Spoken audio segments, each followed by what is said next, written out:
Mr. Harrison, let me just come back to this issue briefly, if I could, of ad tying, which is what Senator Lee was asking you about a moment ago. We've talked about how YouTube and search, you have dominant positions in both of those areas and platforms, and that you have to use a Google ad platform in order to place advertisements on search or on YouTube, which means that an awful lot of people are using tools like Google Ads and DV360. My question to you is, do your demand-side platforms like Google Ads, DV360, do you offer volume discounts to advertisers? You mean, do large marketers, for instance, do we provide different rates? Sorry, is that the question?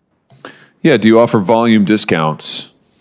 We do have programs that allow very large advertisers or very large agencies, which I believe are industry standard, reduced rates. I'm not sure whether that counts as a volume discount, but reduced rates when they buy our advertising. Have these volume commitments that are necessary in order to get the discounts, have they increased over time? I'm sure that as our systems have grown, they have grown as well.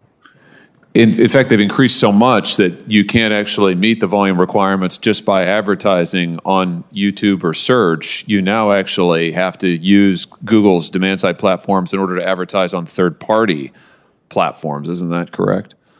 Yeah, I'm sorry, Senator. I'll have to. I don't know the answer to that question. It doesn't sound like it's the case to me, but I will need to get back to you on how that works. Wouldn't that be a problem if that were correct? Wouldn't you be using your dominant position in YouTube and in search in order to incentivize and indeed monopolize the demand side ad market? Senator, I don't see it that way. If large advertisers, brands that we know and love, or agencies buy a large amount of advertising, it is a good thing for the various networks that can participate in that advertising to benefit from that increased demand. And so, yes, we and many other companies, if not all other companies that sell advertising, use programs that incentivize large-scale ad purchases because we're in the business of selling advertising. But I don't know why that would be harmful from the perspective of our sell-side platforms.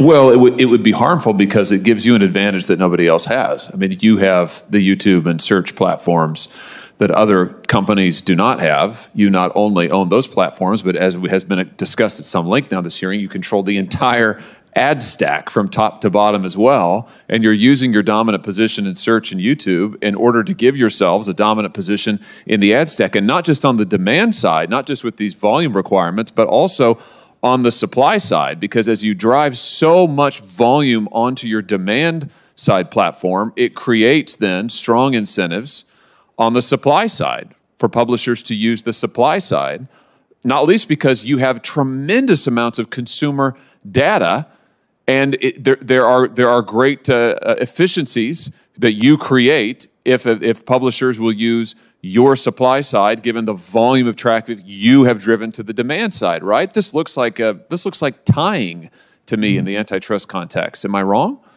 Yeah, no, Senator, I don't agree. First of all, these are small percentages, very small percentages that are used only with the largest advertisers. I think you will find that anyone who sells large amounts of advertising, and I think I would include, some of our largest competitors, including some of the competitors that also operate large supply side platforms, as having similar incentives with large advertisers.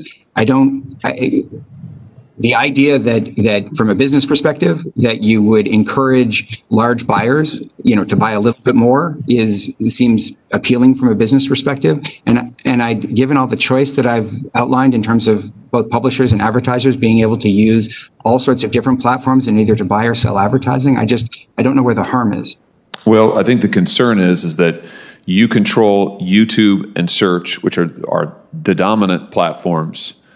You control massive amounts of consumer data that you have harvested from your other consumer-facing platforms, Gmail, Google Maps, G Suite, etc. You then use those advantages in the ad stack at every single layer of which you exercise dominance in. This looks like monopoly upon monopoly in a classic case of tying. I mean, we'll see, right? We're going to find out, I hope, as these antitrust investigations proceed. But the appearance, I think, is very troubling.